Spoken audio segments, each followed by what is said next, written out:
Olá, amigos e amigos, estamos aqui em mais um programa falando de axé pela Rádio Metropolitana de Piracicaba. Quero pedir a bênção, né, a permissão da nossa ancestralidade, meu motumbá, meu macuiú, meu colofé, meu saravá fraterno a todos e todos, meu aurê. Pessoal, peço que vocês aí compartilhem nas suas redes, no grupo do WhatsApp, do Facebook, para que a gente possa atingir mais pessoas. Hoje nós temos um convidado mais que especial, então eu espero poder contar com a sua participação aí pelas redes sociais. Nós estamos ao vivo pelo Facebook da Rádio Metropolitana, pelo aplicativo, pelo YouTube, pelo Instagram, e vocês podem participar conosco. Manda seu recadinho aí, o que a gente não conseguir responder aqui no programa, nós respondemos depois, tá bom? Peço que vocês aí participem conosco, avise os amigos, os irmãos, para a gente poder fazer um bom bate-papo nesse sábado aqui. Quero agradecer o querido Danilo Teles aqui, eu costumo brincar com ele que é quem manda aprender, manda soltar aqui na Rádio Metropolitana, e o querido Felipe Carbone, o nosso técnico sonoplasta aqui, que nos ajuda sempre no nosso programa. Tá bom? Pessoal, então, hoje no programa Falando de Axé, eu vou estar aqui com o querido pesquisador, professor, doutor em educação, Antônio Filogênio Júnior, querido Júnior da biblioteca, né? Eu desde muito pequenininho, quando ainda frequentava a biblioteca para fazer trabalho de escola, a gente sempre conheceu, né, o Júnior da biblioteca. Querido Júnior, muito obrigado aí pela disponibilidade de estar conosco aqui, o programa Falando de Axé. Como eu estava dizendo para você antes de começar, é um bate-papo, é um negócio descontraído, não é nada, um negócio muito formalizado, não. Então, porque às vezes eu chamo os nossos irmãos de matriz africana, o pessoal fala, eu sou um pouco acanhado, não consigo falar. E, às vezes, quando tem uma câmera na frente da gente, a gente fica meio nervoso mesmo. Mas quero dizer que é uma alegria em poder contar com você aqui. A gente já era para ter trazido o querido Júnior aqui, mas por conta do lançamento do seu livro, estava com a agenda completamente lotada, mas deu certo da gente encaixar e vamos bater um papo aqui no programa Falando de Axé, que é para falar de axé, para falar de orixá, falar de inquice, de guia, de encantado, para falar da espiritualidade. E eu acho que nós temos, a pessoa fala, você é repetitivo, mas nós temos que ser repetitivo mesmo. Esse espaço aqui que a Rádio Metropolitana de Piracicaba nos dá para podermos falar de axé com um público, seja de matriz africana ou não, nós devemos valorizar. A Rádio Metropolitana tem um bom conceito, né, na sociedade, está fazendo um trabalho maravilhoso e nós devemos aproveitar isso. Júnior, por favor, dá Vamos iniciar o nosso bate-papo aqui, como eu disse para você, é bem descontraído, todos os irmãos aqui, sejam sacerdotes ou sacerdotisas, ogãs, que a gente traz aqui, conta um pouquinho da história, como conheceu a religião, quanto tempo está na religião, a casa que frequenta, causos, né, que a espiritualidade, os orixás, os guias nos proporciona. E você sendo uma pessoa iniciada na espiritualidade, além de ser um pesquisador da religião africana, né, da filosofia de orixá mesmo, né, dessa espiritualidade, o pessoal falou, não, acho que todo mundo que já ouviu o Júnior falar sabe que é mais que uma aula. A gente muda conceitos, inclusive, que a gente tem quando a gente ouve você falar. Então, por favor, dialoga um pouquinho com nós aqui. Como que é essa sua... não essa... Como que eu posso dizer? Esse jeito... Como que me sumiu o nome agora? A imersão, essa convivência... Essa convivência sua de pesquisador, de um educador, sim, mas a sua influência na religião africana, na religião de orixá, essa pesquisa que você sempre... Cada vez que eu converso com você, eu aprendo algo novo. Como que você encara isso no seu dia a dia? Legal. Olha, eu fico muito feliz, antes de mais nada, em participar desse programa. Falando de axé, mais do que necessário, falar de força, falar de energia, é o enguso, é aquilo que a gente precisa para dar sentido à nossa existência, né? Aquilo que nós portamos com nossa ancestralidade, essa espiritualidade viva, né? que atravessa o Mar Atlântico e se aconchega aqui no Brasil, no diálogo com a comunidade nativa, com as comunidades nativas, né? Os povos originários, e também com os europeus, né? E dá esse caldo bonito, interessante, dessa riqueza e dessa diversidade espiritual, religiosa que nós temos no Brasil. Então, falar de axé é mais do que necessário e é um espaço importantíssimo. E é uma alegria enorme estar aqui com o Babá Ronaldo, né, falando sobre esse assunto e compartilhando com as pessoas algumas curiosidades, algumas experiências e os aprendizados que a gente vai tendo ao longo da vida. Então, primeiro, licença aí para entrar na casa de vocês, licença a nossa ancestralidade, a nossa espiritualidade, seja ela qual for, de qual linhagem, isso não nos importa, o que importa é viver essa espiritualidade de uma maneira plena, de uma maneira vigorosa e respeitosa. E quando se respeita a própria espiritualidade, se respeita a do outro. Quando se respeita a própria ancestralidade, se respeita a do outro. Né? A África é muito diversa, o continente africano, de norte a sul, ele é extremamente diverso, extremamente amplo. Quando a gente fala do culto de orixá, a gente está se referindo a um povo. É uma das 250 etnias que habitam a Nigéria, que é o povo Yorubá. Né? A gente tem Ibo, a gente tem uma série de outros com as suas espiritualidades próprias. Muitas delas atravessaram o Atlântico e chegaram aqui. Né? Quando a gente fala na matriz Banto, a gente fala do candomblé Congo-Angola, que é lindíssimo, mas quando a gente fala da matriz Banto, é uma enormidade de povos, é uma enormidade de etnias. Né? Praticamente da África subsaariana até o sul, o mais extremo sul do continente africano, a gente tem a grande predominância dessa matriz, dessa macro-matriz Banto. Né, que aqui nós tivemos a oportunidade de receber alguns desses grupos. Então, nós vamos ter aqui no Brasil Lunda, Chokwe, Ovimbundo, Quimbundo, Kikongo, né, que são povos que vêm dessa África Central Ocidental no primeiro momento, então estão aqui desde o século XVI, e já mais indo para o século XIX, ao final da escravidão, nós vamos receber da África Central Oriental, onde está localizada Moçambique, e que vai coincidir com a chegada também dos Yorubá, dos Fon e dos Jejes. Então, praticamente o caldeirão efervescente que nós temos dessas heranças espirituais, eles vêm desses lugares. Mas nós tivemos aqui também muito forte, muito presente os Malê, né? Que é essa África também ali na costa ocidental que bebeu muito na fonte do Islã. E o Islã ali é presente em alguns lugares desde o século 8, 9, 10. No século 7 ele já estava ali pelo norte da África, mas no século 8º, 9, mais para o final do 8º, 9, já é em parte da costa ocidental. Então hoje quando a gente fala, por exemplo, no Senegal, o Senegal é um país que praticamente 90% da população é muçulmana, mas nem por isso deixa de seguir os seus ritos tradicionais de uma espiritualidade nativa.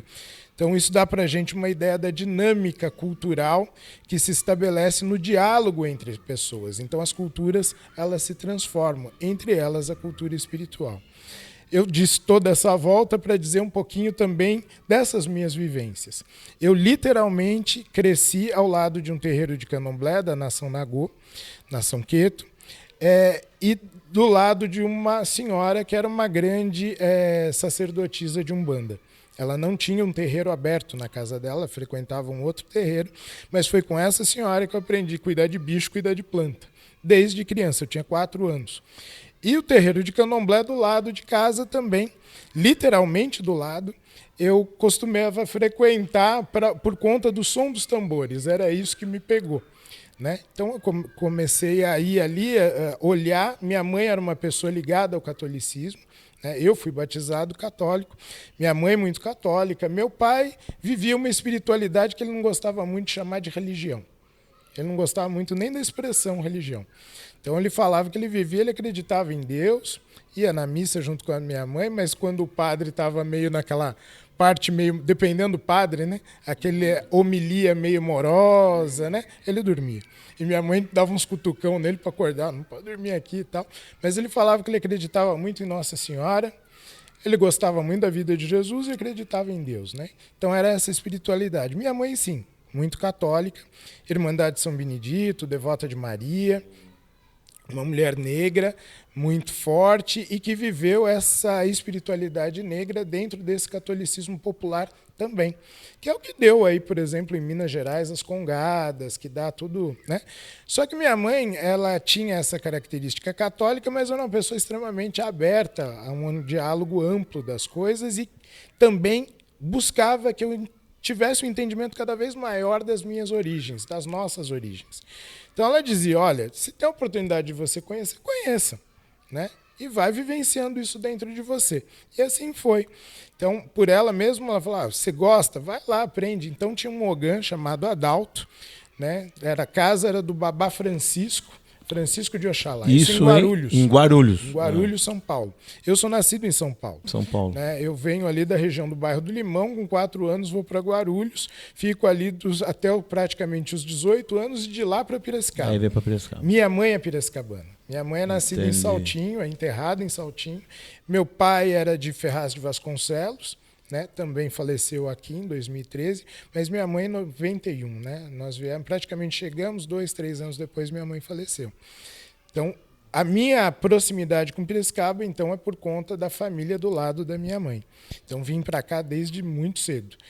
Então, essa espiritualidade que eu fui desenvolvendo desde garoto, esse interesse por essas coisas, né, que falavam desse mundo sutil, ela começa muito cedo e é alimentada, então, diria, por esse contato com os meus pais. Sou filho único. Quando eu nasci, meu pai já tinha 51 anos, minha mãe 42 para 43, então não dá nem tempo de ter outro. Nossa. Então sou filho único, único, pensando nessa condição biológica, mas adquiri ao longo da vida muitos irmãos. Mas voltando lá à casa do pai Francisco, né? Francisco de Oxalá tinha um Ogã chamado Adalto. Isso tudo era na rua Ceará, eu morava no número 55, o terreiro era no número... Você lembra até o número? Lembro, número 51, então era do lado mesmo. E eu passei, então, a me interessar pelo som dos instrumentos. E tinham 2 coisas que me chamavam a atenção. Eram os animais, que eram frequentes ali, eu sempre gostei muito de bicho, o toque dos tambores. Aí minha mãe falou, olha, você quer ir ver como é e tal? E o Adalto, né, que era esse Ogã, bem mais velho, ele dizia, olha, vem aqui, né, sem nenhum compromisso, nunca me forçaram a nada. Muito pelo contrário. Aí fui lá e comecei a aprender, né? De ouvido e tal, daí eu pegava, me ensinava algumas coisas. Nesse momento, pintou também um outro caminho que vai surgindo para mim, que vai aparecendo, dessa espiritualidade ligada ao que aqui no Brasil a gente conhece como Rastafari, aqui no Ocidente, né? Muito pela Jamaica. Mas, na verdade, já era um contato que eu tinha com essa espiritualidade mais da África Oriental, ligada à Etiópia, ligada àquela região, né, que é o chamado chifre da África, e que não foi escravizada. Então, muitas leituras sobre aquilo, tive contato com alguns etíopes, e ali vou descobrir essa tal religião cristã ortodoxa, ou catolicismo ortodoxo etíope, da tradição Tewahedo. Né? E ali se fala desses votos de nazireato. Né? E dentro disso, naturalmente, foram surgindo pessoas que foram me orientando nessa busca também, nesse interesse, nessa curiosidade. Então, tudo isso foi caminhando junto. Então, hoje, para sintetizar assim, eu digo que eu sou fruto dessas espiritualidades. Né? Então, eu também, tal como meu pai, aí depois eu trabalhei isso muito mais conceitualmente, eu acho muito interessante quando a gente fala dessas discussões que nós temos, né, contra a intolerância religiosa. E entendo a palavra religião no sentido de, olha, o direito que todos têm, independente de qual fé seja professada, o direito legítimo que cada ser humano tem em professar a sua espiritualidade como ele entende. No entanto, a palavra religião, à medida que eu fui avançando nessas buscas e na compreensão e nos estudos posteriormente dessas espiritualidades oriundas de África e recriadas no Brasil, mais do que nunca cheguei à conclusão de que, poxa, a palavra religião, se a gente for pegar no estrito da palavra, ela não faz sentido para a gente. Porque a gente não está se religando a nada. Nós nos consideramos ligados a tudo. Ligados à natureza, ligados à água, ao fogo, ao ar, à terra. Em perfeita e plena comunhão. Então, em todas essas espiritualidades pelas quais eu caminhei, eu identifiquei isso. Então, uma forte ligação à natureza. O ser humano é cultura, mas ele é essencialmente também natureza. E Deus se manifesta nessa natureza. Então, à medida que eu fui avançando nesses estudos sobre África, e aí, quando a gente fala, poxa, mas fulano é estudioso de África, cara, sempre, a gente estuda algumas coisas de África, e algumas Áfricas, porque a África é muito grande. Nós estamos há séculos, né, tendo contato com uma cultura de matriz europeia, uma história europeia, e nem assim conhecemos a totalidade da Europa, que de África, que não era nem dita. Então, eu lembro de muitas vezes que você, poxa, Júnior, fala alguma coisa em africano. O que é falar em africano? Não sei. Tem tantos idiomas, são tantas línguas, são tantos falares, são tantas expressões, são tantos modos. Agora sim, existe algo que é importante, existe uma certa unidade africana, que Sheikh Anta Diop trabalha isso muito bem. Que unidade é essa? Alguns princípios valorativos que, mesmo que eles tenham estéticas, aparências diferentes, em todos os lugares da África eles ali estão. Né, em todos os lugares da África, uma ideia de comunidade, uma ideia de coletividade, uma ideia de que existe um mundo sensível, um mundo material que dialogam o tempo todo. Então, é o que o Yorubá chamaria de uma comunidade espiritual, né, um Ebe Orum, um Ebe Aie. Né? O Banto também tem isso, quando tem a linha da Calunga no cosmograma Bakongo, que é o de Akenga, que é um cosmograma que é um círculo, onde você tem uma linha vertical e uma linha horizontal. A linha horizontal separa o mundo, né? Ela indica os pontos de ligação de um mundo espiritual e um mundo material. E essa linha vertical indica também a proximidade de todos nós, de todas as coisas, num mundo integrado. Né? Mas está falando ali dessa comunidade espiritual. Esse mais recente, a minha iniciação também com o povo Bambará, dentro do Laturubá, ou Laturu-Ifá, que é um sistema geomântico da tradição ocidental da costa africana, né, da África Ocidental, e que se apresenta em outros lugares do mundo também, diga-se de passagem, mas a África é considerada o berço desse sistema geomântico. Sim. É da onde vem, por exemplo, o oráculo de Ifá. Né? Então, esse mesmo sistema, quando caminhando, né, na costa ocidental africana, chegando em terras de Yorubá, ele vai ser assimilado por um conjunto histórico, antropológico, teológico, mitológico do povo Yorubá, que vai se somar a esse tratado, que são traçados feitos no chão, são riscos, e que tem todas as marcas, o que na tradição Yorubá são os Odu. Os Odu. Né? Os Odus, e ali tem toda uma série de narrativas possíveis e explicativas sobre ele. Então, dentro do Laturu é a mesma coisa. A gente só não tem esse sistema mitológico Yorubá, né? Porque aí é a leitura que o Yorubá fez sobre ele. Mas entre os Bambará ele existe, entre os Wolof ele existe. Então eu tenho ali os meus mestres, né? Seriam as famílias, né? Que são as famílias. Os Yorubás tratam como famílias, nós tratamos como escolas iniciáticas. Entendi. Então, a escola iniciática que eu sigo é do mestre Yacuba, que é da Costa do Marfim, que aqui no Brasil nós temos a representação do Abu Ablaze, né? Também é Muhammad Abu Ablaze, que é o meu orientador direto, né? E temos o Grã-Papá, né, que foi um grande mestre, hoje já no mundo espiritual, faleceu agora, fez sua passagem, sua transição faz pouco tempo, que é um senegalês da etnia Wolof, que é um dos criadores da comunidade Madinatu Munawara, cuja sede é no Senegal. E ele é o grande mestre espiritual dessa comunidade, da qual eu faço parte também. Então, aí é esse tratado geomântico, né? Então, o Laturu ele traz esses princípios e tal, como na tradição Yorubá, ele seria ali o sábio que lê, né, interpreta como esses traçados são dados. E aí entra uma lei física, uma lei matemática. É muito interessante porque as pessoas acham intuição, não sei o que. Não, é cálculo. É cálculo. Ele é muito preciso, ele é muito matemático. Então, não é eu acho, eu deduzo, não, é uma interpretação pautada em fatos muito concretos, né, em elementos muito concretos que são a própria natureza, mas nesse ponto de ligação do material e espiritual. Então, voltando a dizer, isso na África, do norte ao sul da África, pelo menos os povos e as culturas que eu tive contato, é presente, cada um ao seu modo. Então, desde o Antigo Egito, que não era chamado de Egito, mas sim de Kemet, né, dessa antiga civilização, nós vamos encontrando esses rastros que vão se espalhando pelo continente africano como um todo, e a gente vai encontrando, então, as suas semelhanças. É isso que Sheikh Anta Diop chamou de uma unidade cultural africana, apesar das diferenças culturais e linguísticas. E aí, portanto, também espirituais ou espirituais religiosas. Então, quando eu falo dessa questão da religião e espiritualidade, na maioria das vezes, quando você fala com pessoas que são de lá e que vivem essa espiritualidade ou religiosidade, como queira, a gente vai perceber que no português, na tradução, eles estão falando muito mais de espiritualidade do que religião no modo de pensar ocidental. Sim. Porque eles não se percebem desligados de nada.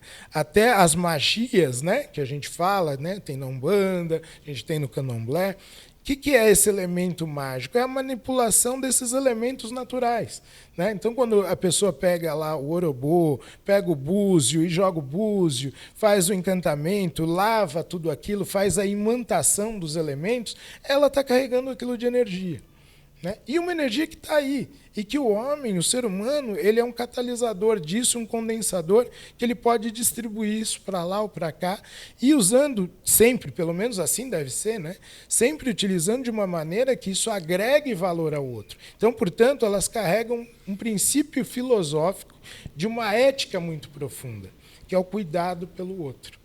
Por isso que quando fala, não, mas poxa, mas isso aí pode prejudicar alguém. Se prejudicar, não prejudica só aquele lá, prejudica cá também. Cá também. Então, a ideia é equilíbrio e harmonia. A grande chave que eu encontrei nesses percursos é dizer assim, o que buscam essas espiritualidades? Equilíbrio e harmonia. Essa é a chave. Não é bem ou mal, equilíbrio e harmonia. Quando você alcança essa noção de equilíbrio, que deve estar na cabeça, né, no ori, no mutuê, deve ser trazida ao coração, deve ser transportada pela palavra, porque a palavra é sagrada em praticamente todas essas culturas que eu tive contato, é a mesma sinalização. A palavra é sagrada. Você fala aquilo que você pensa, aquilo que você é e como você age. Essas coisas têm que corresponder. Se isso não corresponder, tem alguma coisa errada. Sagrado e profano. Então, nós temos os momentos dentro dessas tradições todas em que, olha, aqui está marcadamente o momento da fé, o momento, vou usar aqui a palavra, o momento religioso. Mas todas as culturas, todas as manifestações de origem negra, mesmo essas recriadas no Brasil, elas são sagradas e profanas ao mesmo tempo. Né? Você pegar o batuque de umbigada, né, que é a tradição que eu faço parte de uma herança familiar vinda de minha mãe.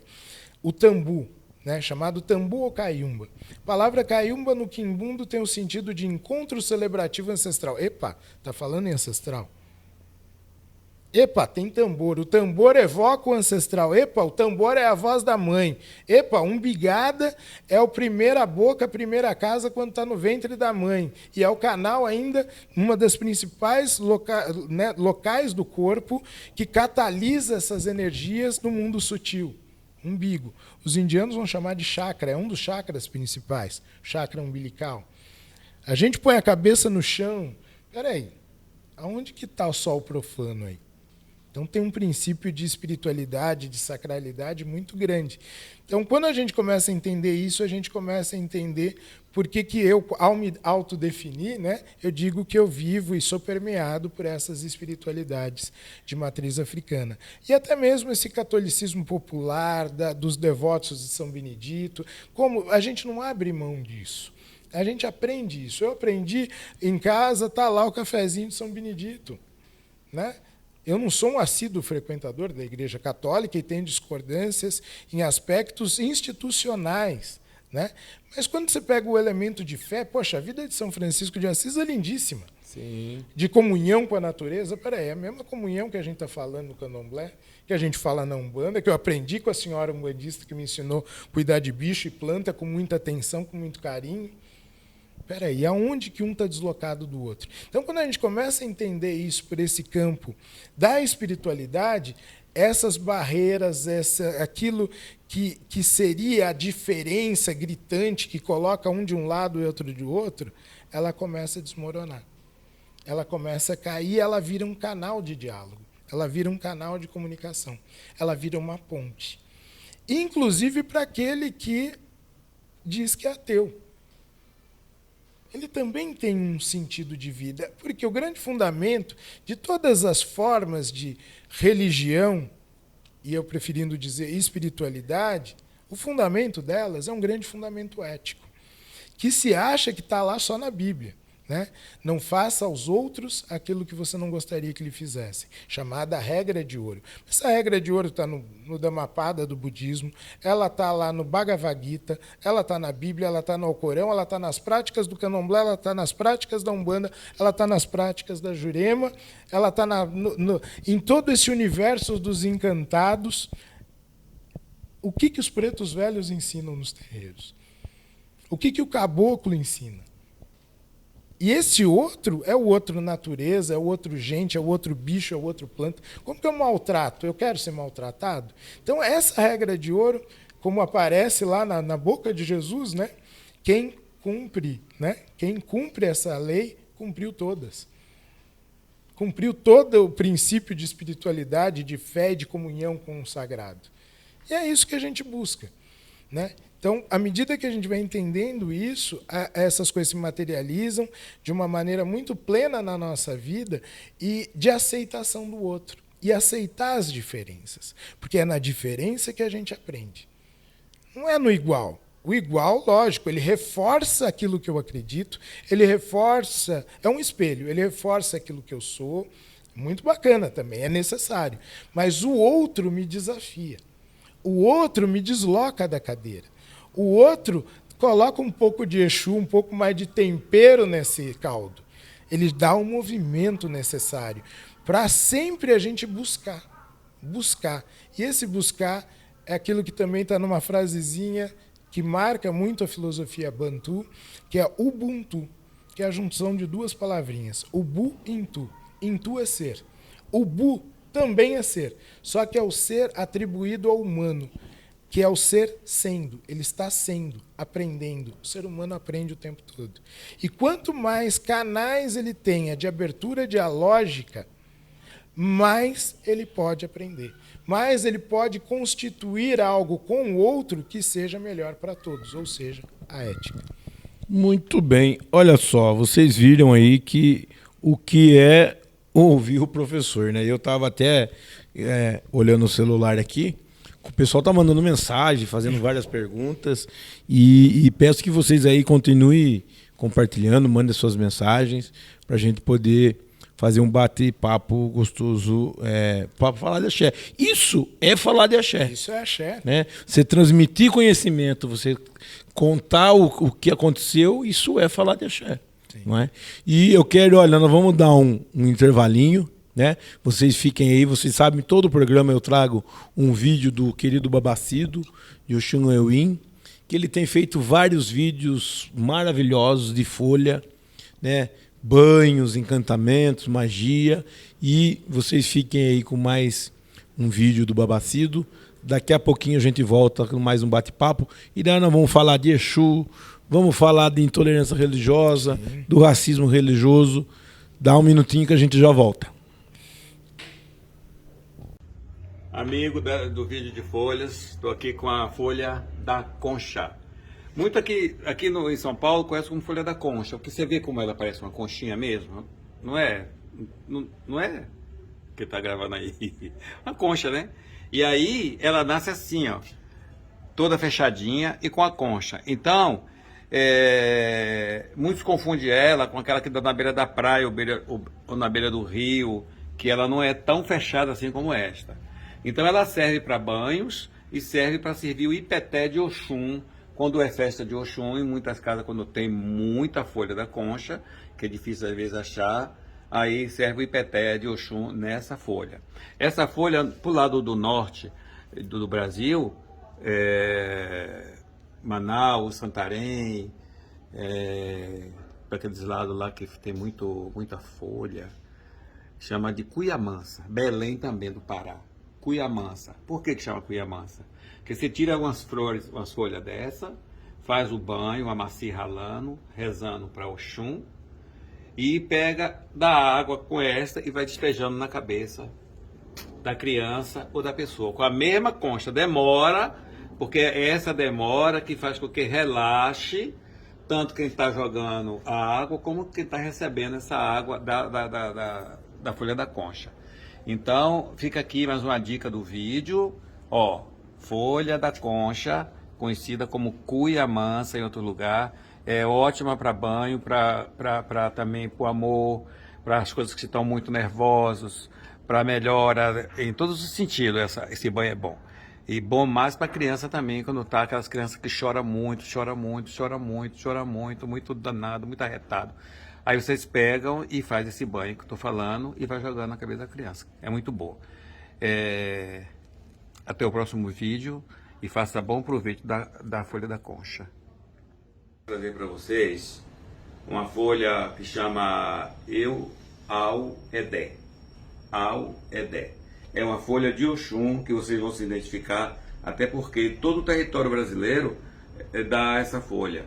Porque desde criança que eu conheço essa folha, gente. Na Bahia chama ela de tapete de Oxum, outros chamam de balmiqué, bemiqué, que a gente tira uma folhinha. Ela é muito parecida com o oripepê, as pessoas se enganam e falam que ela é oripepê. O oripepê dá uma florzinha menor e quando a gente mastiga o oripepê, ele dá uma adormecida na nossa boca, na nossa língua, porque para outros lugares muda de nome. Manaus chama oripepê de jambu. E o jambu, que é o oripepê do Brasil, aqui pro lado da gente, que é o oripepê, ele fazia com que os negros africanos que tinham muita dor de dente, não tinha como tratar, é claro, que era uma época de escravidão, eles mascavam o oripepê, saíam de noite e catavam o oripepê, mascavam para que a boca adormecesse, para eles conseguiam dormir. E essa aqui é a Au-Edé.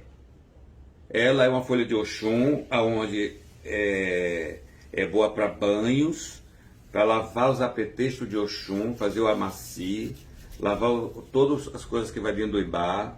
Ela é boa para tomar banho junto com alfazema líquida, para você ter paz, ter sorte no amor, ter caminhos. Porque sorte no amor, eu falo, é para que a vida fique um pouquinho mais colorida, né?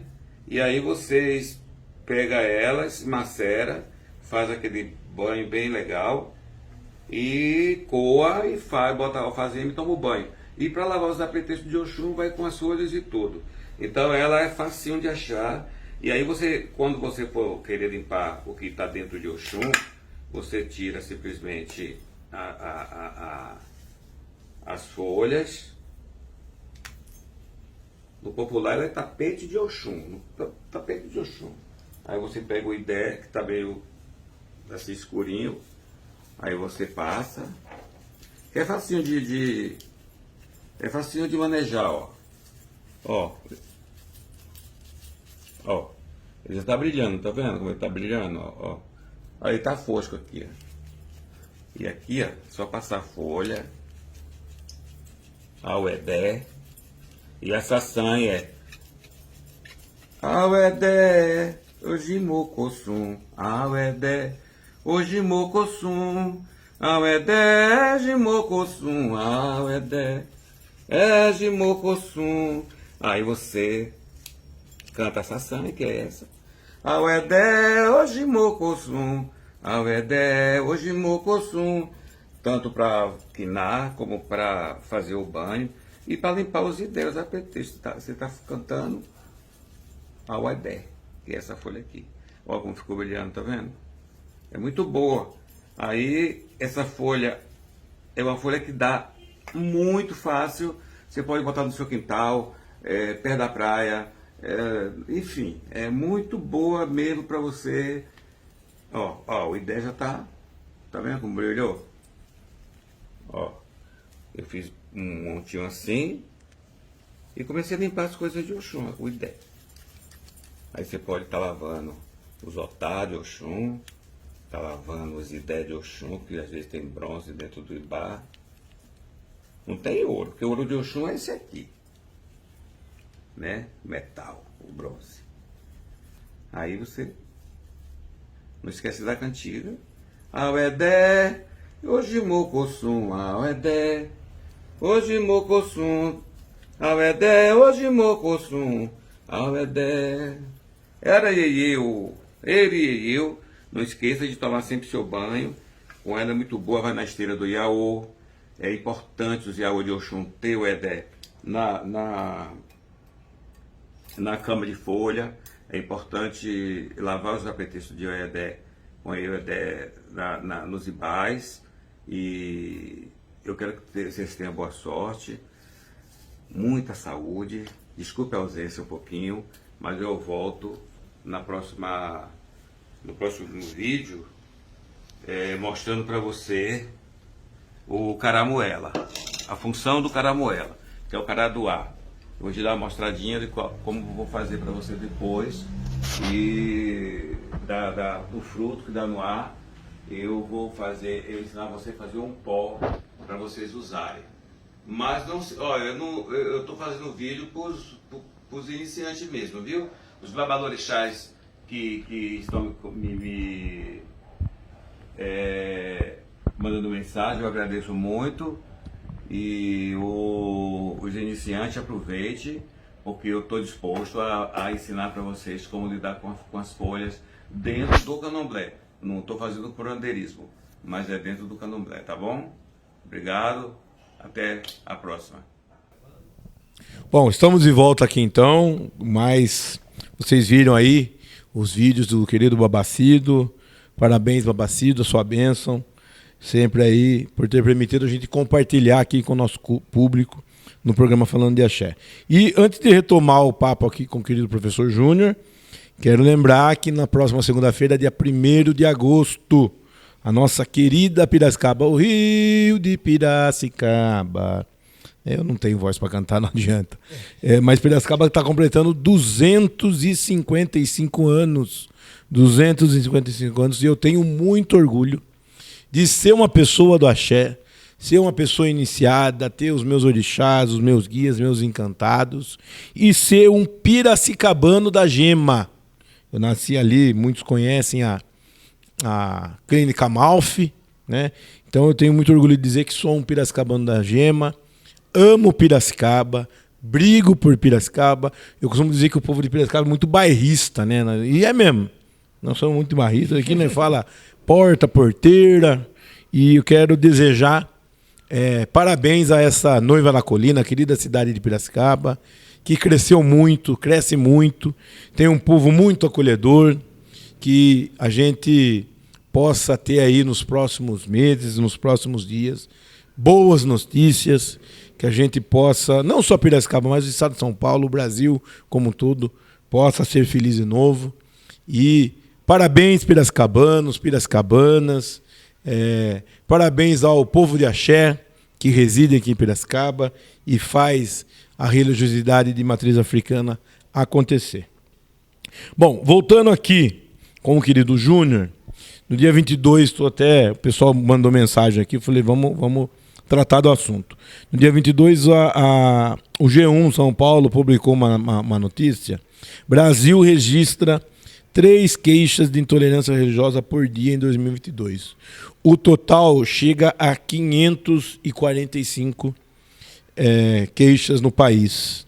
O estado com mais registro é São Paulo, com 111 denúncias, seguido do Rio de Janeiro, com 97, Minas Gerais, com 51, Bahia, com 39, Rio Grande do Sul, com 26, o Ceará, com 11 e o Pernambuco, com 13.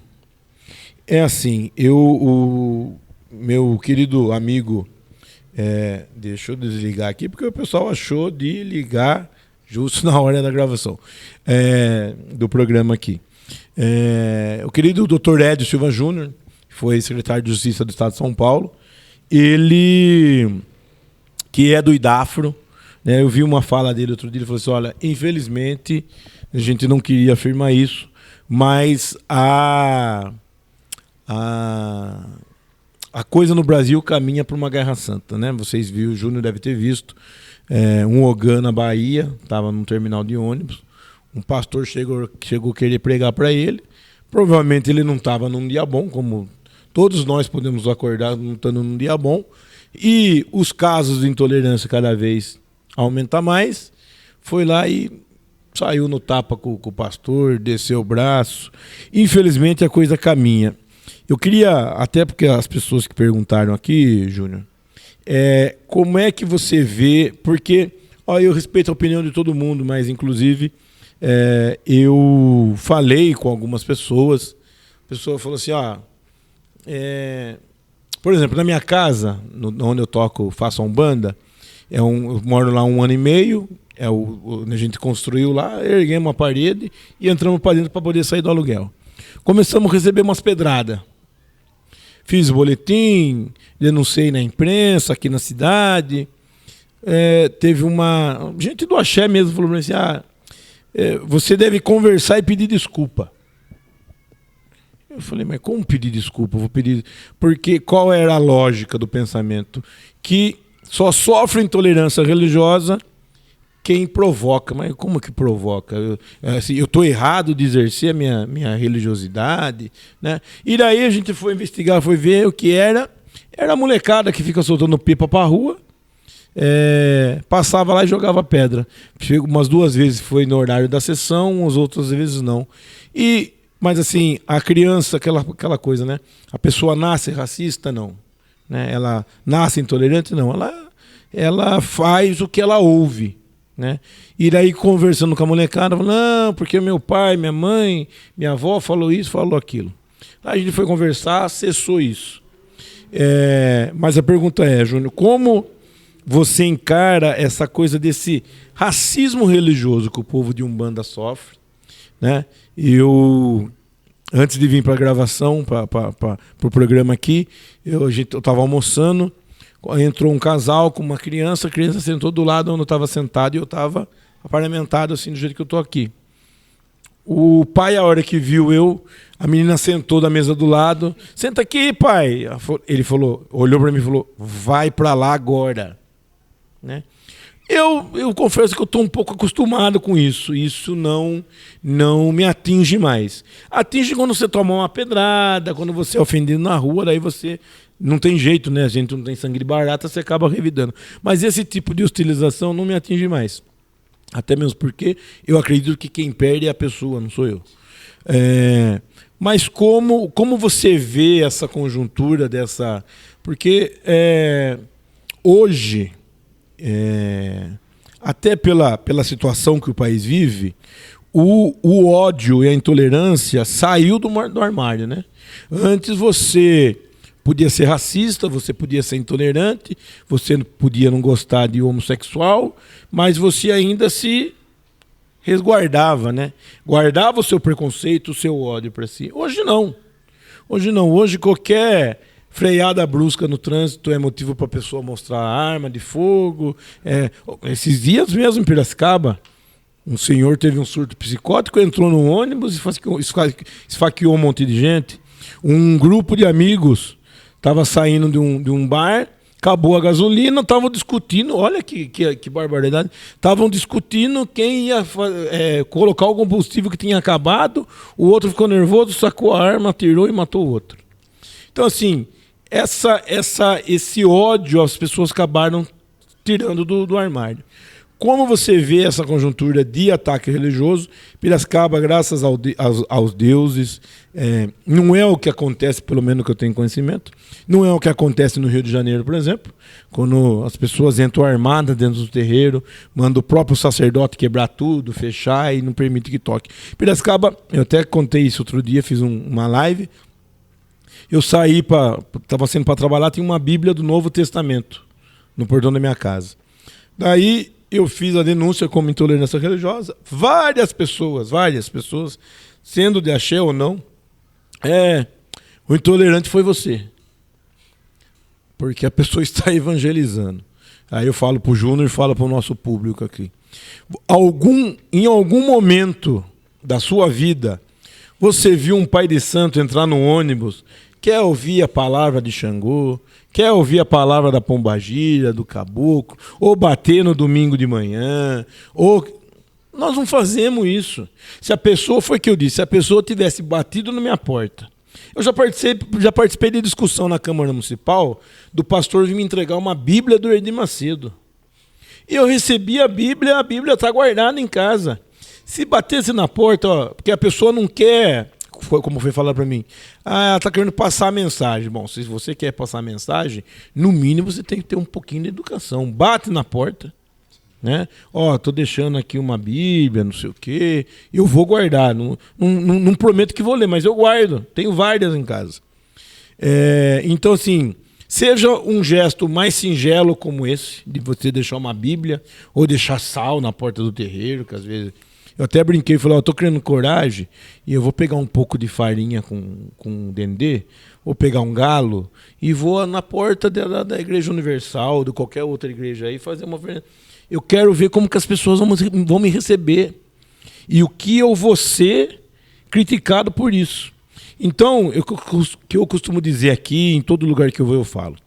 Ninguém é obrigado a acreditar, ninguém é obrigado a frequentar o terreiro, ninguém é obrigado a gostar, mas as pessoas são obrigadas a respeitar. É o mínimo para a gente poder viver em civilidade. As pessoas são obrigadas a respeitar. Então, o pessoal perguntou aqui, vou retransmitir, como que nós podemos, como você vê, qual é a perspectiva para a gente acabar com a intolerância religiosa, acho muito difícil. Mas para a gente poder, no mínimo, a voltar a viver com civilidade, a voltar a conviver com as possíveis divergências que você possa ter na política, possa ter no futebol, possa ter na religião, possa ter em qualquer temática, qualquer segmento, né? Ronaldo, essa questão ela é bastante complexa e bastante pertinente, né?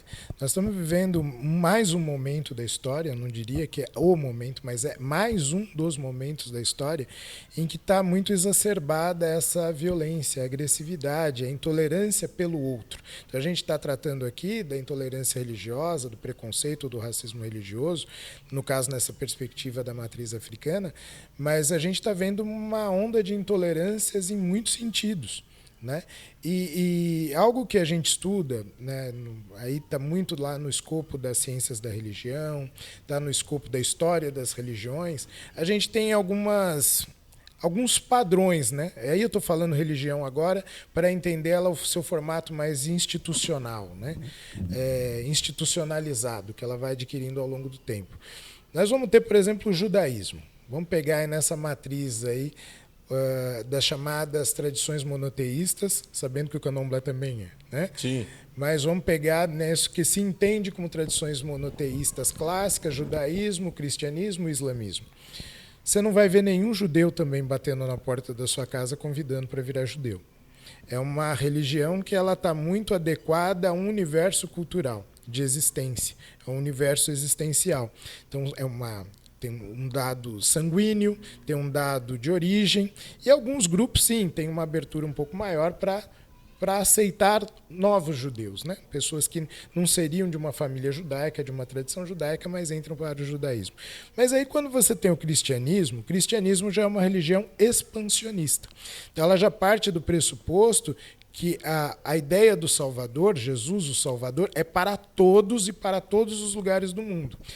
Para mim acreditar nessa tese piamente, se ela não tiver um filtro de compreensão, portanto, aí o estudo teológico é fundamental, mas uma teologia séria, ela tende a querer se sobrepor a tudo que está na sua frente, porque o outro está errado. Eu já parto do pressuposto que o outro está errado. Então, a verdade é essa, a verdade da fé, a verdade de Deus é essa. Então, ela tende a isso. Então, se a gente olhar para a Idade Média, o período das cruzadas, foi isso que aconteceu, né? Avançam para muitas terras. No período colonial, a gente vai ter isso. Então, chegam no Brasil, ninguém foi ouvir, vamos entender o tupã do indígena. Não. É uma religião que, ou se existe isso, ela é de menor qualificação, né? Com o passar do tempo é que os próprios sacerdotes, teólogos vão entendendo, não, é o diálogo, não é assim. O fundamento maior, a verdade, é o fundamento essencial da espiritualidade, que é um pouco que a gente estava falando na primeira parte do programa. O mesmo, nesse bojo ainda das religiões expansionistas, nós vamos ter o islamismo também. Né? O islamismo hoje, para ter uma ideia, é mais de 50% do continente africano. Em alguns momentos avançou-se, segundo a história, pelos conflitos, mas também teve muitos momentos de diálogo, que simplesmente eu entendi, peraí, faz sentido, isso que você está me trazendo, peraí, não é tão diferente do que eu penso. E aí você consegue, quando tem esse diálogo harmônico, você consegue avançar para uma compreensão mútua e aceitação das diferenças. O que a gente tem no Brasil? Né? A gente tem um projeto colonial, né, escravista, que ele já nasce colocando o negro numa condição de inferiorização. Tudo que vem de lá não é bom. Né? Isso a gente já aprende desde muito novo e, olhando para a história, é a maneira como foi constituída. Veja, a escravização moderna não considera a pessoa africana, a pessoa negra, a pessoa que veio da África, como um ser humano pleno. Né? Destitui ele de cultura, destitui ele da capacidade educativa, destitui ele da capacidade de constituição civilizatória. E isso escrito. Né? Então, Hegel, que foi um grande filósofo europeu, ele dizia, nos seus cursos de filosofia da história, que a África não tinha nada, não tem história, não tem civilização, não tem nada. O próprio Immanuel Kant, né? Né, que é um filósofo alemão muito conhecido, né, pelos seus tratados sobre ética, o Immanuel Kant ele vai ter coisas também dizendo que não, a África, não, aquelas pessoas daquele lugar, veja bem, ele nunca saiu da Europa. Aliás, ele nunca saiu da região onde ele nasceu. Ele nunca foi para a África, mas ele já classificou esse lugar.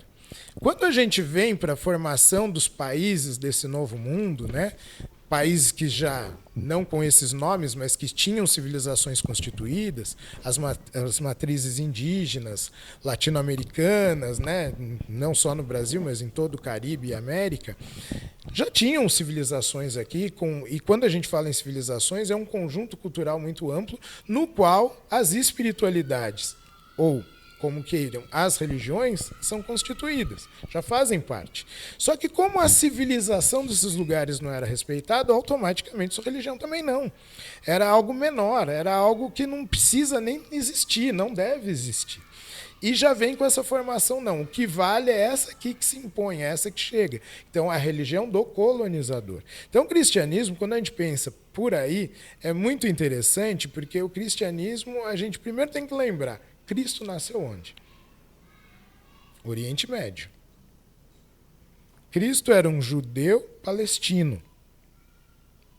Lembrando que a Palestina, naquele momento da história, naquele período da história, isso aqui eu estou atribuindo a uma narrativa histórica da existência de uma figura humana chamada Jesus.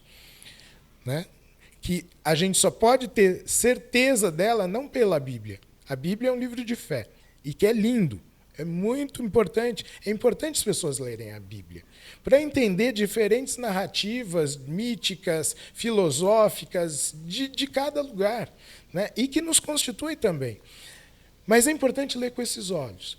A parte histórica que a gente pode definir de Jesus, a gente encontra em Flávio Joséfo, que era um historiador judeu que não era cristão, ele não foi seguidor de Cristo, mas, ao que tudo indica, ele era contemporâneo de Cristo. E ele fala, em poucas linhas, num livro chamado História dos Judeus, ele fala lá de um homem que viveu, que pregou a paz, que pregou o amor, o diálogo, e que foi crucificado. Então, ali você tem uma figura histórica. Quando você olha para essa narrativa na origem, que eu já vou fazer o gancho. Fique à vontade. Quando você olha para essa narrativa histórica, que pessoa era essa? Você tem uma cultura ligada a esse formato de ser, esse modo de ser. Você tem uma cultura. Veja, a Europa ela tem contato com essa cultura, ela é transformada. pelas viagens de Paulo, pelas viagens de Pedro e Paulo, Paulo em Roma, Pedro em Roma, né, que é considerado pelos católicos o primeiro Papa, e aí há muitas controvérsias em relação a isso, mas ali começa um diálogo. Bom, Paulo era um grande pensador, né, e ele vai aos gregos, ele entende a cultura grega e fala de um Jesus para a cultura grega. Ele entende o povo romano, veja, porque ele tem uma formação, era um judeu de nascimento, mas era helênico de cultura e cidadão romano, porque Roma, então, abarcava toda aquela região do Império. Ele tem essas 3 culturas. Então, ele tem uma facilidade de diálogo. Só que, com o passar dos anos, cada vez mais o cristianismo, a gente esquece dessa origem mais remota dele, e parece que ele nasceu em Roma. Quase que a gente vê Jesus como um romano. Então, quando a gente vê a representação de Jesus loiro, de olhos azuis ou olhos verdes, a gente acha aquilo a coisa mais natural do mundo, como se aquela fosse a figura de um cidadão judeu palestino 2022 anos atrás. Olha como ela se naturalizou. E é essa formatação que foi imposta para a gente como a afirmação de uma verdade absoluta do ser, que é o Filho de Deus, o Filho único de Deus, né? E que se sobrepôs a uma narrativa, olha, expansionista. É essa narrativa que tem que alcançar todos. Então, eu diria que quando a gente busca nas nossas próprias tradições, e aí para quem é católico, cristão, protestante, evangélico, é olhar para essas origens. Leia o Antigo Testamento. O Antigo Testamento tem muito mais pontos de semelhança com as práticas que a gente encontra nas ritualísticas africanas do que isso que a gente tem hoje como representação. Então, quando fala lá, olha, e sacrifica tais animais e passa o sangue na porta para que o anjo da morte não alcance o primogênito desses lugares, então as pragas do Egito. Até no último encontro que nós tivemos, né, que estava aqui, não lembro agora o nome do nosso amigo padre anglicano. Padre Pedro. Padre Pedro, isso, Padre Pedro. E ele falava disso também, né? Leia lá no Antigo Testamento as práticas de cura, o tratamento do leproso. Ele falou mesmo, Pega água e dá banho e passa erva e põe no... São práticas de magia, de encantamentos de elementos da natureza. O próprio cristianismo. Né? O Cordeiro imolado de Deus é o próprio Cristo, o ápice da missa. Qual é? A representação, e aí é uma discussão teológica, transubstanciação ou consubstanciação. É realmente o pão se torna carne e o vinho se torna sangue. E aí, muitos santos católicos, cujo milagre é atribuído é exatamente que na hora da comunhão, ao receber o pão, né, consagrado, já consagrado, portanto, ele muda, ele se transubstancia, né, e ele se torna carne, e aquilo vira carne na sua boca. Então, sente o gosto de carne e o gosto de sangue. É o ápice. Opa, teve um sacrifício ritual. Teve um sacrifício ritual e a parte mais importante é comungar desse corpo e desse sangue. Que, na verdade, quando a gente vai para essa parte mais mística, mais sublime da coisa, é entender que é comungar do comportamento que ele teve. Isso é comungar de corpo daí e sangue. Me permite fazer uma pergunta. Sim. Se as pessoas sabem dessa, vamos dizer assim, dessa Então, passagem aí é que bíblica. tá. Por que a passagem bíblica não tem problema e a galinha que é abatida no terreiro tem problema? Esse é o ponto que eu quero chegar. Quando a gente começa a entender isso, você vai perceber que esses rituais de sacrifício, eles aparecem nessa cultura. E aí a condenação da prática ritualística de sacrifício animal, que é troca do sangue pelo sangue. Né? Então a gente vai ver os rituais de sacrifício ao longo da Bíblia, derrama todo o sangue, porque o sangue contém a alma, a vida, e enterra esse sangue. É um sacrifício ritual. Os judeus fazem ali a comida kosher. Então o rabino acompanha, né, a matança do boi, a matança do cabrito, não comem carne de porco. Né? O muçulmano a mesma coisa, o alimento halal. O sheik ou as pessoas, né, os sacerdotes da fé, acompanham o sacrifício ali para que aquele animal não sofra, né, para que aquele sangue seja todo extraído do animal, porque ele contém energia. Olha só quando a gente fala do axé vermelho no candomblé, né? que é muito importante. Então, tudo isso mostra o quê? Desconhecimento. Esse desconhecimento se deu porque quando se há essa narrativa de imposição colonial, se perde a capacidade de encontrar o outro, de dialogar. E é o lugar em que foi colocado a África. Isso não mudou.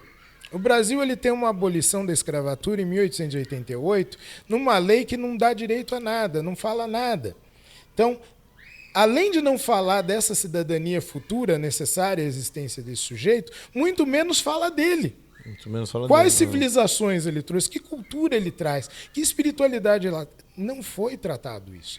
Quem levanta isso é o movimento negro, no seu bojo de resistência. Então, assim, para a grande maioria da população, é alvo de profundo estranhamento, como é o indígena. Veja, o indígena é o nativo da terra.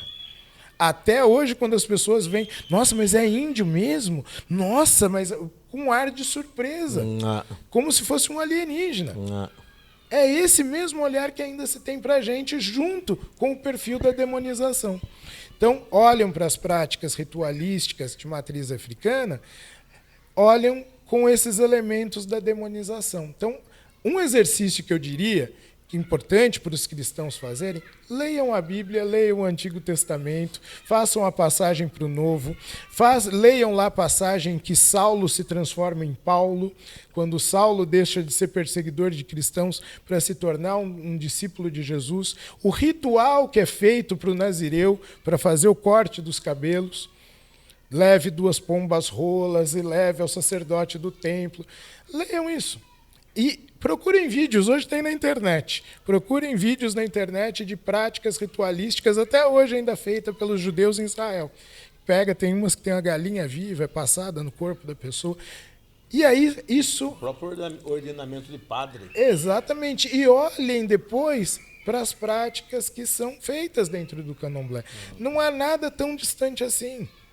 Não é nada tão... E aí se começa a desconstruir essa ideia de demonização que foi colocada. Então, o demônio, primeiro, que ele não aparece como uma figura dentro dos estamentos religiosos de matriz africana, ele não aparece como uma narrativa das míticas africanas, portanto, ele não tem sentido para a gente.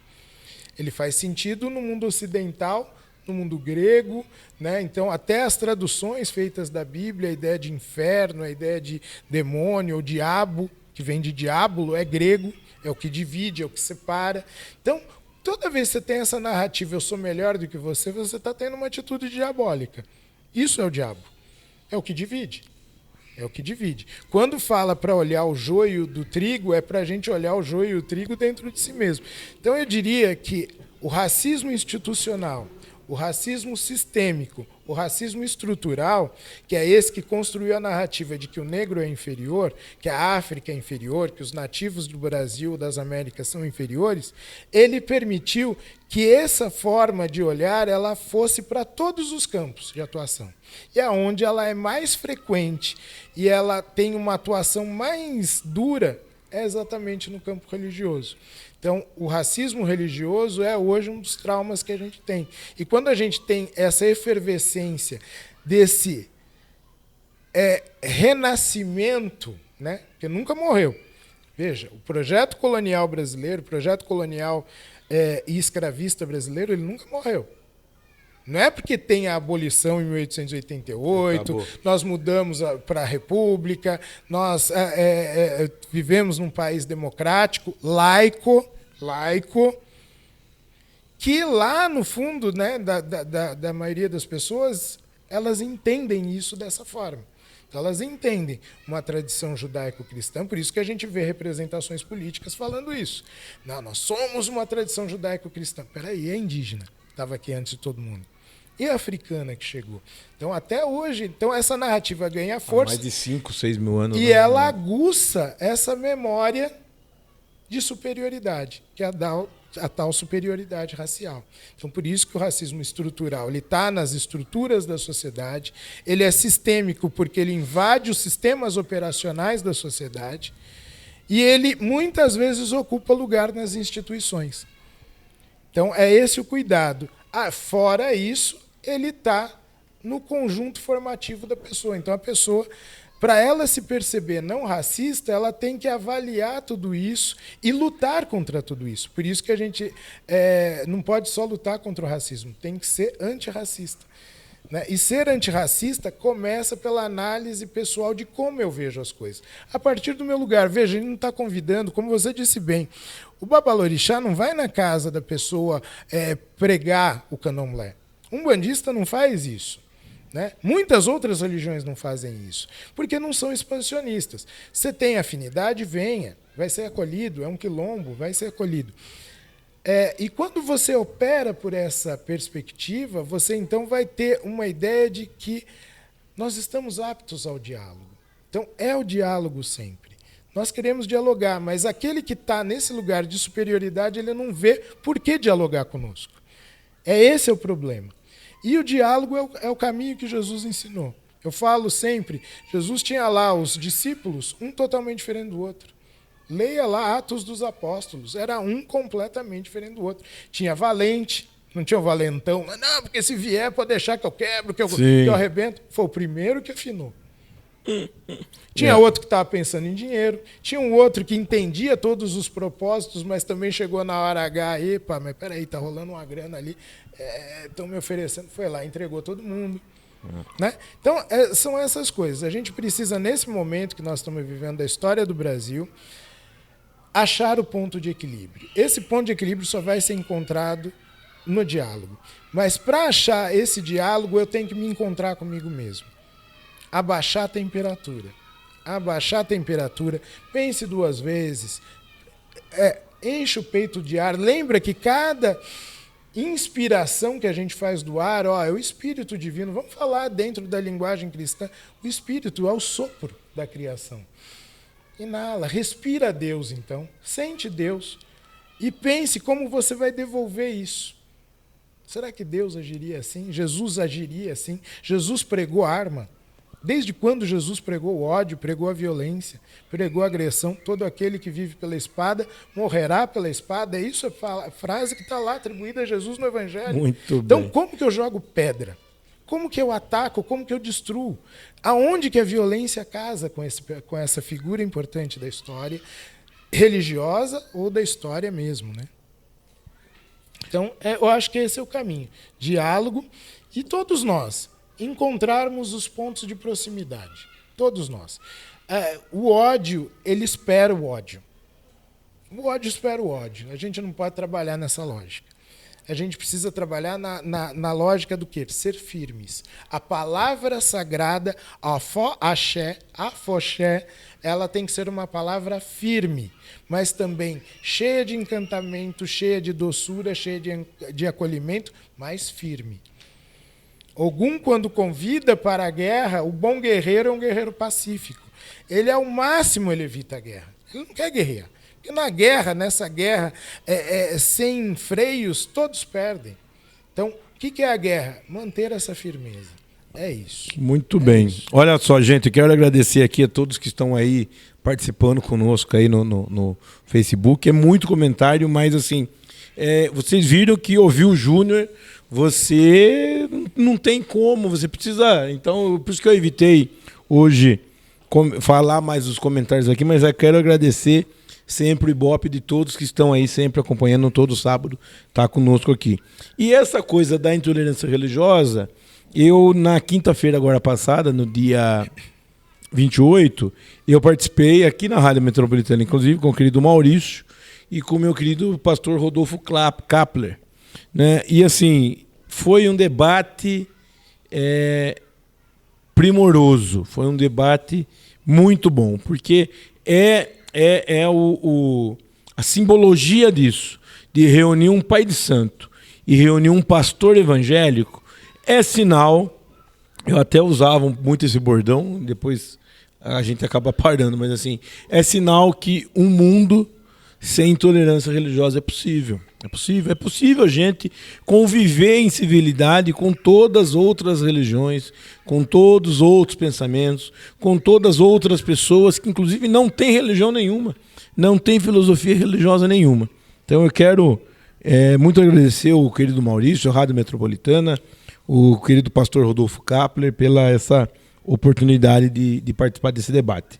Olha, nós vamos ter que agendar mais uma vez com o Júnior aqui, porque a pauta é muito rica e não dá para falar de tudo. Mas, Júnior, para a gente ir finalizando, você fez o lançamento, está aqui as obras deles aqui, algumas, do Saberes do Pé do Tambu. Sim, é isso? Fala um pouquinho aqui desse lançamento seu.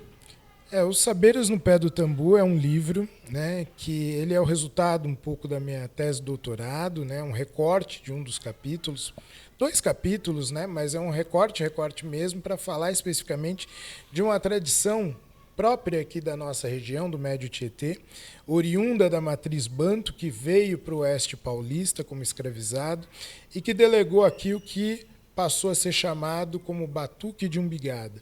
Um nome que, batuque ou batucada, foi um nome genérico dado pelos europeus, pelos portugueses, pelos folcloristas, a todas as manifestações negras que tinham lá o seu tambor. Então, batuque. E umbigada, porque de fato é uma dança de umbigada, como são muitas das danças banto. O samba, né, tem algumas atribuições ao termo samba. Samba, para a querida professora linguista da Universidade Federal da Bahia, hoje aposentada, Ieda Pessoa de Castro, ela traz o samba com um sentido de celebração, né? Mas muitos estudiosos apontam que samba vem de semba, semba é umbigo. Então, para muitas dessas culturas de matriz banto, esse é o canal de energia, um dos principais canais de energia que nós temos no nosso corpo. Então, é o lugar ali onde nós somos alimentados. Um cordão umbilical é o canal que nós somos alimentados por nossa mãe no ventre, na nossa ocupação dentro do ventre.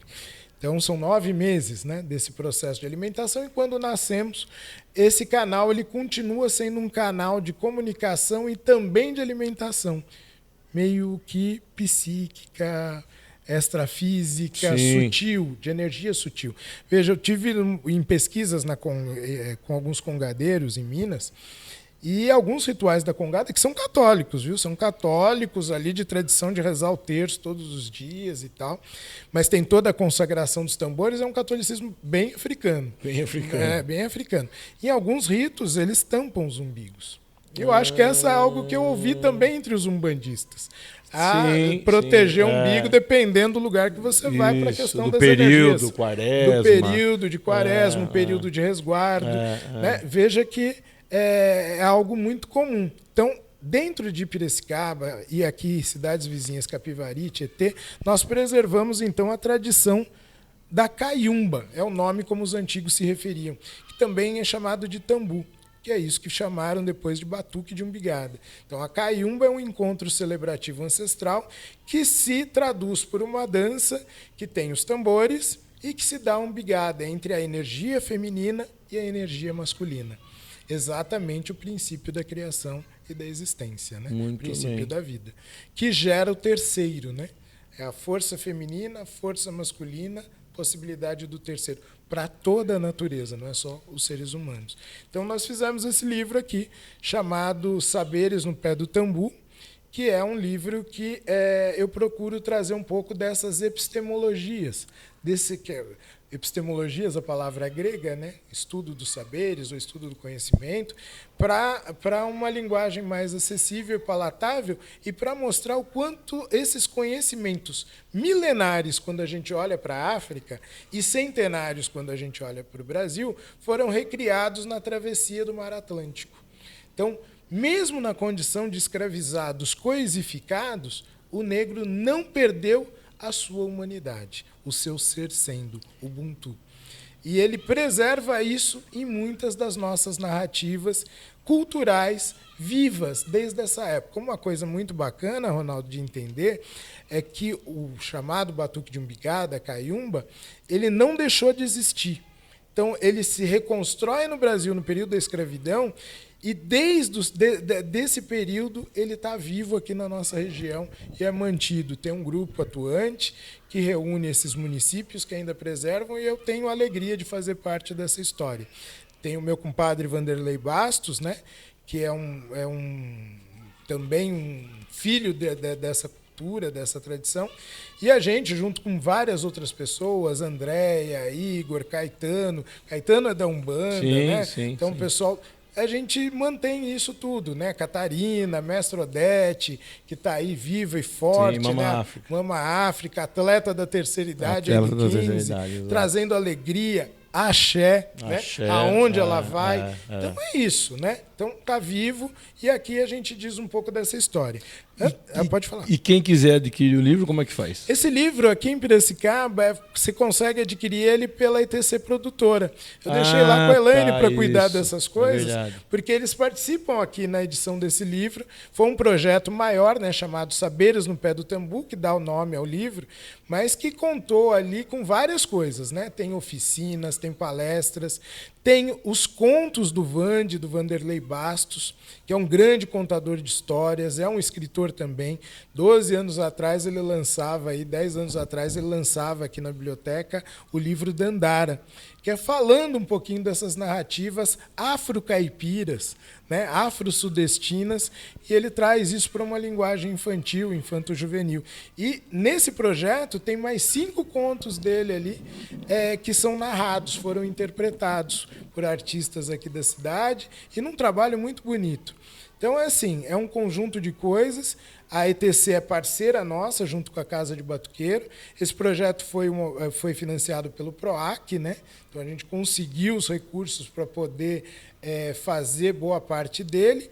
Então, eu diria assim, as pessoas podem adquirir lá com a Elaine Teutônio.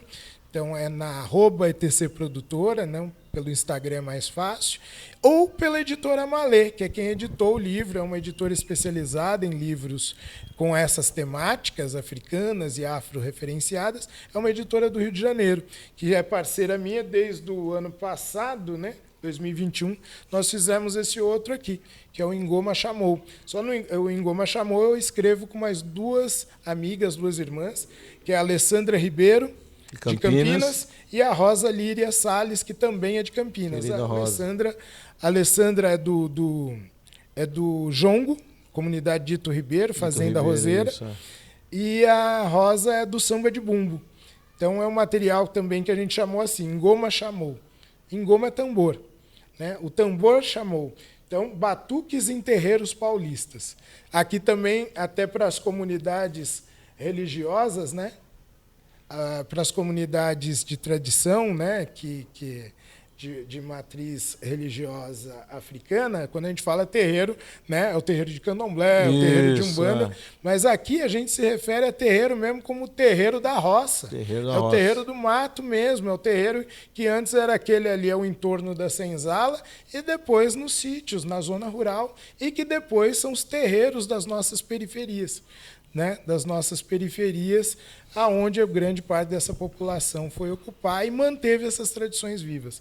E tem um outro livro, que esse já é de 2015, eu participo dele também, mas aqui é uma escrita de muitas mãos, que é o Batuque de Umbigada, né, onde a gente fala das comunidades. É um livro muito bonito, e eu diria aqui que foi o material que inaugurou as grandes escritas aí sobre a caiumba, sobre o batuque. Então, esse aqui é uma produção que foi feita pela Associação Cultural Cachoeira, né, que eu agradeço e enalteço o trabalho, principalmente através do Paulo Dias, que é um etnomusicólogo, que é o fundador dessa associação e que, por anos a fio, pesquisou essas tradições no Sudeste brasileiro. Não só São Paulo, mas também Minas e Espírito Santo. E, com muito carinho, desenvolveu esse livro, que tem CD, DVD. Então, aqui, tem parentes meus aqui, né, de 50, 60, 70, 100 anos atrás, que estão registrados aí. Então, é um pouco nessa caminhada que a gente vem. Faço aqui nesse livro, no Saberes no Pé do Tambu, eu faço menção também às pesquisas do nosso querido e um grande professor, uma grande referência para mim e para muitos de nós em Piracicaba, que é o professor Noedi Monteiro, grande historiador, né, que estudou aqui os quilombos dessa região. E eu faço uma menção a isso dentro do livro, dizendo que, junto com esse rota quilombola, né, uma das rotas que ele estuda do Quilombo do Corumbataí, né? Campos do Araraquara, que começa aqui no Quilombo do Corumbataí, que hoje é ali a região de Santa Terezinha, e vai até o Novo Oeste Paulista. Nossa. Junto com essa rota quilombola, a gente vai identificar uma rota batuqueira de lugares onde existiu. Quer dizer, isso prova para a gente, Ronaldo, o quanto essa comunidade lutou para preservar essas tradições e essa ancestralidade que ela carregava. Nessa rota também nós temos o novo ciclo do café, o novo ciclo da cana, que à medida que o eixo econômico vai migrando daqui para outros lugares, esse novo oeste paulista vai se tornando aí a ascensão naquele momento econômica, e aqui vai tendo um declínio. Então nós vamos ter isso até Araraquara, Ribeirão Preto, e essa rota ela atravessa, ela vai para o estado de Mato Grosso e Goiás, mas a existência da caiumba, do batuque, é no estado de São Paulo mesmo. Muito bem, muito bem. Olha, Júnior, muito obrigado mesmo, de coração. Inclusive, você falou do querido professor Nery Monteiro, nós estamos em contato com ele, vamos trazer ele aqui. Que é pastor, viu? Que é pastor, mas é isso, falar de axé é para isso, inclusive, para a gente saber que nós podemos fazer esse diálogo tranquilamente. Eu quero muito agradecer todos os amigos aqui que estiveram conosco, através das redes sociais, pelo WhatsApp. Agradecer, Júnior, você mais uma vez pela oportunidade e disponibilidade de poder dialogar. O bom é isso, todos os nossos convidados até hoje, todos foram formidáveis, né? Mas às vezes a gente vê um ou outro programa, o apresentador tem que ficar, não, é isso, não, é aquilo. E como a gente costuma até brincar com o pessoal, fala assim, nós vamos, aqui não é um padrão Globo de jornalismo. Aqui a gente fala errado, erra. Eu costumo brincar com o Felipe Carbone. Quem erra, quem sabe erra ao vivo, né? Exatamente. E, então, às vezes, a gente dá um deslize aqui, mas a ideia é justamente essa, poder fazer esse bate-papo, esse diálogo, para poder falar de axé. Então, eu quero pedir as suas considerações finais, te agradecer mais uma vez a sua bênção, que a gente possa, muito em breve, poder fazer mais um bate-papo aqui, para falar com o nosso público aqui do programa Falando de Axé. Poxa vida, Ronaldo, eu que agradeço as pessoas que nos acompanharam, agradeço você especialmente, o carinho, a atenção, o respeito, o trabalho que você vem fazendo, né, em prol das religiões de matriz africana, esse cuidado, esse respeito que você pede com muita firmeza, essa palavra firme, mas ao mesmo tempo com carinho, com acolhimento, né? Trazendo para um diálogo. Então é um trabalho incrível. Falando de axé, eu acho que alcança as pessoas nessa sua sensibilidade. Então aqui, para mim, uma satisfação enorme ter participado, e participo quantas vezes forem solicitadas, porque eu me sinto aí dessa casa de axé, desse espaço de axé, para a gente compartilhar a vida, coisas boas com as pessoas de casa. Também salientando que esses livros que a gente falou aqui, né, para quem também não quiser dispor, de adquirir, comprar, enfim, eles estão aqui na Biblioteca Pública Municipal de Piracicaba, estão aí disponibilizados no nosso acervo para serem consultados, leve para casa, né? Eu acho que é um espaço de educação, e como é um espaço de educação, ele é um espaço de formação para a gente ter pessoas cada vez menos intolerantes, racistas, homofóbicas. A gente quer pessoas que vejam os outros como pessoas e se tratem bem, né? É isso que a gente precisa. Axé. Obrigado. Olha, Pai, a sua benção, eu que agradeço, e é muito gostoso ouvir isso do Júnior, e eu tenho dito isso aqui, é muito gostoso. Às vezes eu estou andando para a rua, as pessoas me param e falam assim, Pai Ronaldo, viu o programa? A querida mãe Eva, que é uma sacerdote de Umbanda do Parque Piracicaba, às vezes de domingo à noite ela me manda, Pai Ronaldo, benção, acabei de assistir o programa porque não deu tempo, nossa, que legal, a pauta foi essa. Então, assim, está muito gostoso poder dialogar aqui com o público, porque através da internet a gente fala com quem é de Piracicaba, mas pode falar com quem está na Bahia, quem está no Rio Grande do Sul, quem está do outro lado do mundo, quem está na África. Então está sendo muito prazeroso. Quero mais uma vez agradecer a direção da Rádio Metropolitana de Piracicaba e dizer... na terça-feira agora passada, eu estive em Campinas, quero deixar registrado aqui, mas no sábado que vem eu vou tentar trazer aqui. Eu estive em Campinas, a convite da querida Edna Lourenço, comendadora Edna Lourenço, e que é de Edna. Ela faz já há alguns anos uma entrega de medalhas Teresas de Benguela, e na terça-feira foi entregue medalhas e um diploma de honra ao mérito a Teresas do Axé, mulheres pretas de Axé. Foi lá, se eu não me engano, mais de 20 mulheres. E eu tive a honra e o prazer de poder estar indicando a querida mãe Luana, filha da querida mãe Cândida, lá do Pau Queimado. Uma companheira, uma irmã, uma amiga para toda hora. E foi muito bonito, foi muito bonito. Sábado que vem eu trago as imagens aqui.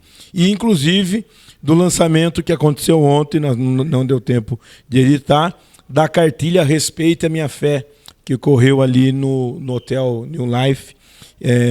Uma ação da Armac, que ela reuniu todas as leis municipais aqui da cidade, as leis estaduais, as nacionais, os tratados internacionais, porque às vezes, Júnior, o nosso povo fala assim, precisa de lei para isso, precisa de lei para aquilo. E às vezes a lei até já existe, o nosso povo não tem conhecimento. Então, o que a Armac fez? Reuniu todas essas leis, fez uma cartilha e hoje Piracicaba tem uma cartilha para o povo de Santos poder consultar. Mais uma vez, muito obrigado à Rádio Metropolitana. Sábado que vem eu estou de volta em mais um programa falando de axé, que este final de semana as Iabás, Iemanjá, Oxum, os orixás possam abençoar cada um e começando a segunda, que nosso Pai Exu, nosso Pai Ogum, possa proporcionar aí uma vida, uma semana de vitória, conquista e muita prosperidade. Axé para todo mundo, sábado que vem eu estou de volta.